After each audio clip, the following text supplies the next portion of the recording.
पहले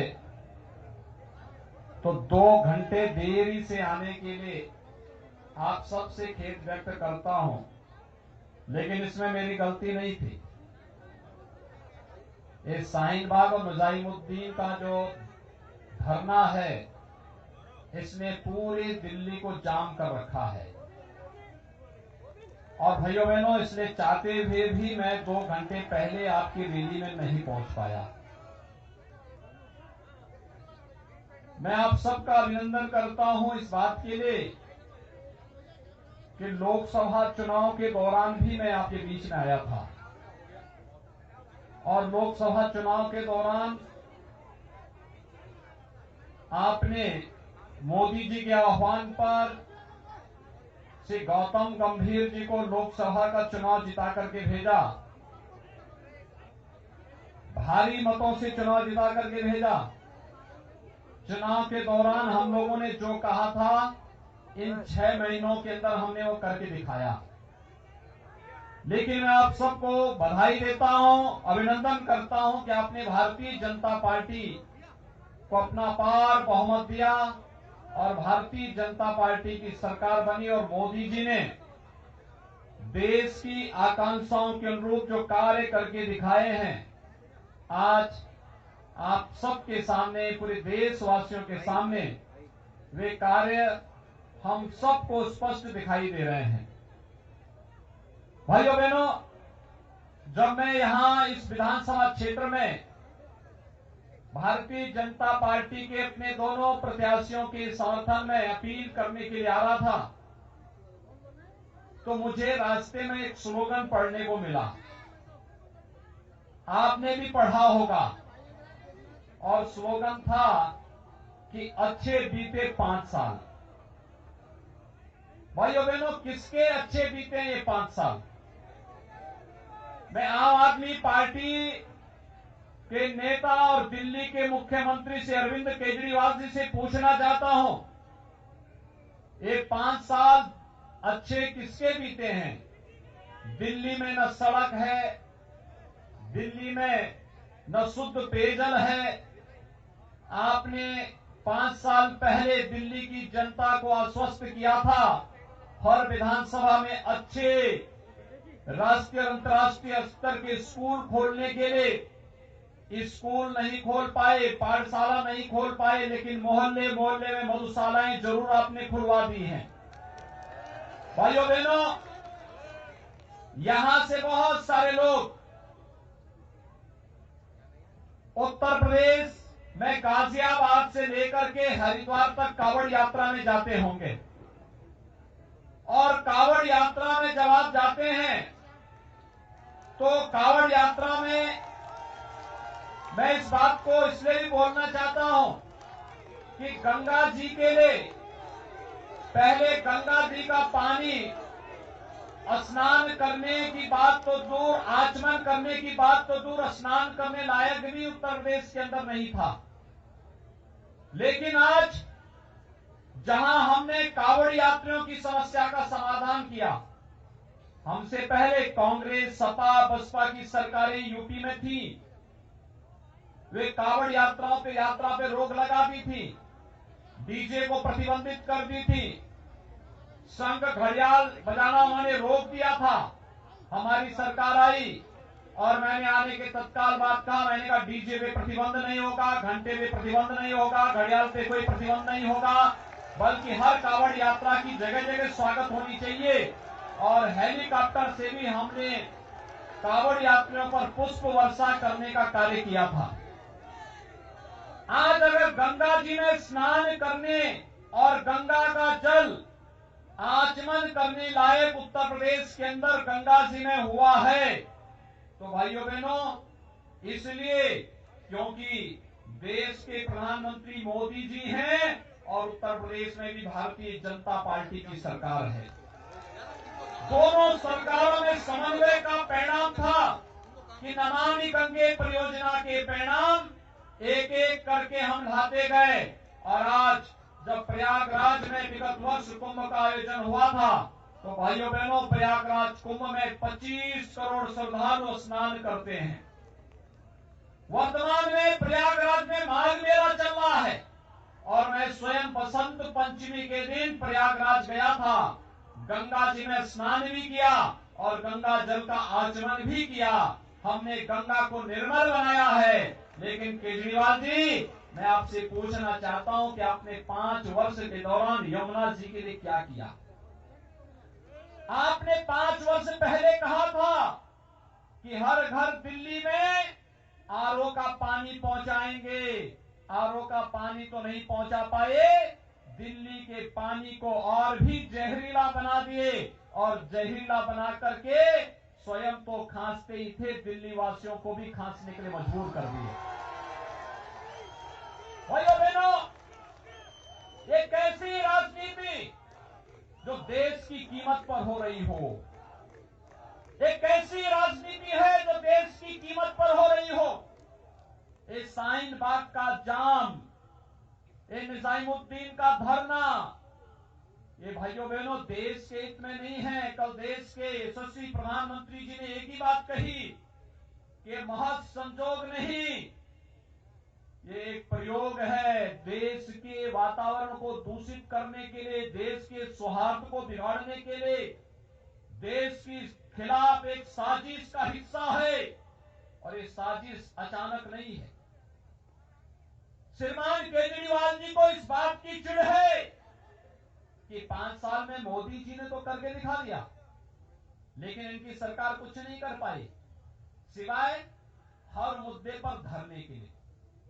मुख्यमंत्री बनने के बाद आप निर्णय लेंगे या धरना देंगे?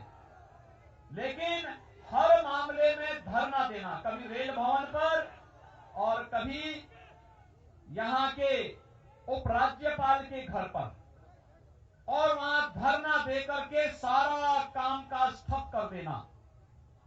एक संवैधानिक पद पर बैठे हुए व्यक्ति का यह आचरण अत्यंत गैर जिम्मेदार है। और उनका भरोसा क्या, इनके सबसे प्रमुख वकील थे स्वर्गीय राम जेठमलानी, उनको भी नहीं बख्शा। जब दिल्ली की जनता को इन्होंने नहीं बख्शा, स्वर्गीय राम जेठमलानी जी को नहीं बख्शा, तो इनसे बड़ा गैर भरोसेमंद भी कोई नहीं। एक गैर भरोसेमंद, गैर जिम्मेदार व्यक्ति जब दिल्ली की कुर्सी पर बैठेगा तो सड़कें इसी प्रकार से टूटी होंगी, पाठशाला की बजाय मधुशालाएं खुलती हुई दिखाई देंगी। इस प्रकार का व्यक्ति जब किसी महत्वपूर्ण पद पर बैठेगा तो अव्यवस्था और अराजकता का ही वातावरण दिखाई देगा। और आज दिल्ली के अंदर, राष्ट्रीय राजधानी के अंदर यही अराजक वातावरण दिखाई दे रहा है। मुझे आश्चर्य होता है, मोदी जी ने 5 वर्ष में 2 करोड़ गरीबों को मकान दिए, 4 करोड़ गरीबों को विद्युत के निःशुल्क कनेक्शन दिए। ये 4 करोड़ गरीबों को निःशुल्क विद्युत कनेक्शन देने का मतलब वहां तक विद्युतीकरण पहुंचाने का कार्य किया। 8 करोड़ गरीबों को रसोई गैस के निःशुल्क कनेक्शन दिए, 10 करोड़ गरीबों के लिए एक शौचालय बनवाए, 12 करोड़ किसानों को प्रधानमंत्री किसान सम्मान निधि का लाभ दिया, 15 करोड़ युवाओं को प्रधानमंत्री मुद्रा योजना, स्टैंड अप की योजना, स्टार्टअप की योजना, मेक इन इंडिया की योजना के साथ जोड़ करके स्वरोजगार और रोजगार का आर्थिक स्वावलंबन की ओर अग्रसर किया। 46 करोड़ गरीब परिवारों के बैंक में खाते खुलवाने का कार्य किया। और भाइयों बहनों, 50 करोड़ गरीब परिवारों को प्रतिवर्ष 5 लाख रुपए स्वास्थ्य बीमा का कवर देकर के कहीं भी देश के अंदर जाएं, 5 लाख रुपए का स्वास्थ्य बीमा उनके साथ होगा, वे उपचार करा सकते हैं। मोदी जी ने दिया, लेकिन अरविंद केजरीवाल क्यों दिल्ली के अंदर नहीं दे पाए? ये प्रधानमंत्री आवास योजना दिल्ली वासियों को क्यों नहीं मिल पाया? आयुष्मान भारत का लाभ दिल्ली वासियों को क्यों नहीं मिल पाया? किसान सम्मान निधि का लाभ दिल्ली वासियों को क्यों नहीं मिल पाया? गरीबों को शौचालय क्यों नहीं मिल पाया? क्योंकि कार्य करने की मंशा दिल्ली के अंदर श्रीमान केजरीवाल की सरकार की नहीं थी। इनको तो हर कार्य के लिए विरोध करना था। जनता तबाह थी, जनता परेशान थी, इनको इसकी बात की चिंता नहीं थी। और भाइयों बहनों, जब मैं दिल्ली के अंदर 4 दिन पहले प्रचार के लिए आया तो इन्होंने अगले दिन ही, जब मैंने इनकी सारी पोल पट्टी जनता के सामने रखना प्रारंभ किया, तो चुनाव आयोग के पास गए, कहा कि योगी पे प्रतिबंध लगाओ, और प्रतिबंध नहीं लगाएंगे तो फिर धरना देंगे। यानी वही काम फिर पुराना। और मैं सोच रहा था कि अगर ये धरने पर बैठ गए तो तब तो दिल्ली की जनता ही इनको स्वयं उठा देगी, और बाद में जब इनको ये भी नहीं लगा, तो जब ये एक्सपोज होने लग गए, इनके चेहरे पर लगा हुआ एक पर्दा, जिस पर्दे की आड़ में ये भारत विरोधी और समाज विरोधी गतिविधियों को प्रत्यक्ष और अप्रत्यक्ष समर्थन दे रहे थे, कहीं शाहीन बाग में बिरयानी खिला रहे थे और कश्मीर में धारा 370 को हटाने का विरोध कर रहे थे। तो भाइयों बहनों, जब ये मुद्दे उठाए गए तो उसके बाद इन्होंने मंच से गाना शुरू कर दिया, हनुमान चालीसा का पाठ। परिवर्तन दिखाना। जो व्यक्ति कल तक शाहीन बाग चिल्लाता था, आज आपकी ताकत ने उसको बजरंग बली की हनुमान चालीसा का पाठ करने की आदत डाल दी है। यही है भगवान राम की ताकत, और यही है बजरंग बली की ताकत। बजरंग बली का नाम लेने पर पिछली बार चुनाव आयोग ने मुझे प्रतिबंधित कर दिया था, लेकिन भाइयों बहनों, आज वोट के लिए ये लोग जो कल तक अयोध्या में राम जन्मभूमि के मुद्दे को लेकर के हिंदू समाज को कोसते थे और सुप्रीम कोर्ट में अर्जी लगाते थे कि राम जन्मभूमि के मामले का समाधान नहीं होना चाहिए, डे टू डे की सुनवाई नहीं होनी चाहिए, आज वे लोग भी मंचों पर आकर के हनुमान चालीसा का पाठ कर रहे हैं। और मैं विश्वास करूंगा कि अरविंद केजरीवाल जी के साथ भी ओबीसी भी एक दिन हनुमान चालीसा का पाठ जरूर करेंगे। भाइयों बहनों, पहले 5 साल मोदी जी के लोक कल्याण के लिए, गरीब कल्याण के लिए, ये मां गंगा हमारे उत्तराखंड से निकलती है और यमुना जी भी उत्तराखंड से निकलती है। गंगा जी उत्तर प्रदेश के अंदर 1025 किलोमीटर तय करती है, यमुना जी भी यमुनोत्री से निकल करके दिल्ली होते हुए प्रयागराज में गंगा जी में मिल जाती है। भाइयों बहनों, केजरीवाल जी को आप भी बोलिए कि उत्तर प्रदेश के मुख्यमंत्री गंगा जी में, प्रयागराज में और कानपुर में गंगा में स्नान भी कर सकते हैं, गंगा जल का आचमन भी कर सकते हैं। आखिर ये भी तो दिल्ली में यमुना जी में स्नान करके और यमुना जी में डुबकी लगा करके आचमन करके दिखाएं तो इनकी वास्तविकता जनता के सामने खुल जाएगी। ये झूठ बोल करके कब तक दिल्ली की जनता के आंखों में पर्दा डालने का ये काम करेंगे।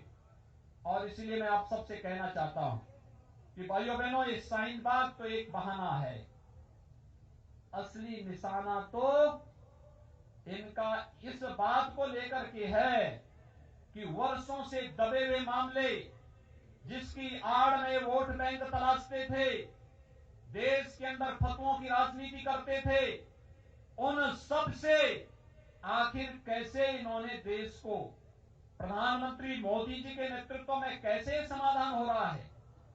कभी धारा 370 का समाधान होता है, कभी देश के अंदर 3 तलाक की कुप्रथा को सदैव के लिए समाप्त किया जाता है, और भाइयों बहनों, कभी देश के अंदर 500 वर्षों से लटके हुए मर्यादा पुरुषोत्तम भगवान श्री राम के मंदिर के निर्माण का मार्ग प्रशस्त होता है।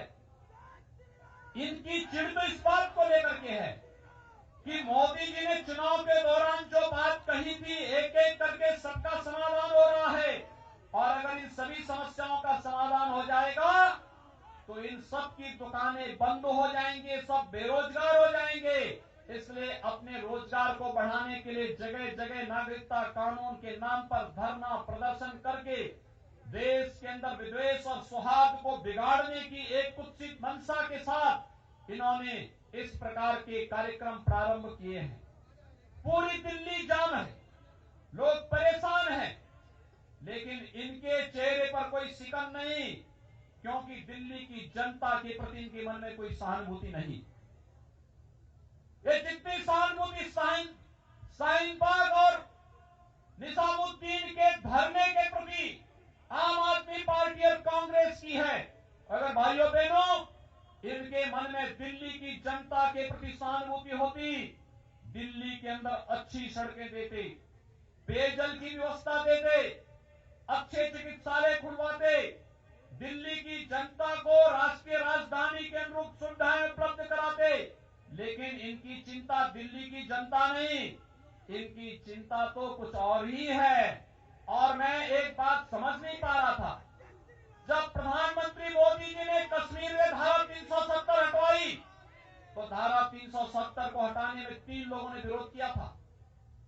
2 भारत के थे, 1 पाकिस्तान का। भारत में राहुल गांधी और अरविंद केजरीवाल, और पाकिस्तान के अंदर इमरान खान। भाइयों बहनों, मैं ये समझ नहीं पा रहा था कि आखिर इमरान खान के स्वर में स्वर ये भारत के 2 नमूने क्यों मिला रहे हैं। और आज मेरी समझ में आया, जिस दिन मैं दिल्ली आ रहा था, मैंने देखा तत्काल समाचार आ रहा था कि पाकिस्तान सरकार के एक मंत्री ने वहां से बयान जारी किया है कि दिल्ली के अंदर भारतीय जनता पार्टी जीतने न पाए। यानी पाकिस्तान के मंत्री इनके प्रति सहानुभूति व्यक्त करते हैं, और राहुल गांधी और अरविंद केजरीवाल शाहीन बाग के प्रति सहानुभूति व्यक्त करते हैं। ये तार जुड़े हैं ना एक दूसरे के पास। और इसलिए मैं आप सबसे कहना चाहता हूं, क्या पाकिस्तान भारत का समर्थक हो गया? क्या पाकिस्तान भारत के हित की बात करेगा? क्या पाकिस्तान भारत के सुख और समृद्धि की कामना करेगा कभी? क्या पाकिस्तान को भारत की चिंता है? भारत की सुरक्षा, भारत की समृद्धि की चिंता है पाकिस्तान को? तो फिर पाकिस्तान के मंत्री दिल्ली के चुनाव में इतनी रुचि क्यों ले रहे हैं? कुछ समझ में आया? दाल में कुछ काला है ना? समझ गए? भाइयों बहनों, हम दिल्ली के चुनाव को केवल 3 मुद्दों पर लेके आए हैं। एक विकास, दूसरा सुशासन, और तीसरा राष्ट्रवाद। आपको तीनों मुद्दे अच्छे लगते हैं? विकास आप पसंद करते हैं? मैं पूछना चाहता हूं इधर से, विकास आपको चाहिए? आपको चाहिए? आपको चाहिए? सुशासन आपको चाहिए? दिल्ली के अंदर जहां तक मेरी आवाज जा रही है, दोनों हाथ ला करके बोलेंगे, दोनों हाथ ला करके बोलेंगे, भारत माता की, भारत माता की, भारत माता की, और भारत माता की जय। इस संकल्प के साथ कि भारतीय जनता पार्टी का चुनाव चिन्ह कमल का निशान। इतनी बड़ी संख्या में आप लोग आए हैं, अगर हर मतदाता 10-10 नए मतदाताओं को मतदान केंद्र पर ले जा करके कमल चुनाव चिन्ह पर वोट डलवा देगा, ये संकल्प पूरा होगा। और इस संकल्प के साथ मैं आप सबसे श्री रविंद्र सिंह नेगी और श्री अभय वर्मा के पक्ष में कमल चुनाव चिन्ह पर भारी मतदान की अपील करते हुए वाणी को देता हूं विराम। जय जय श्री राम।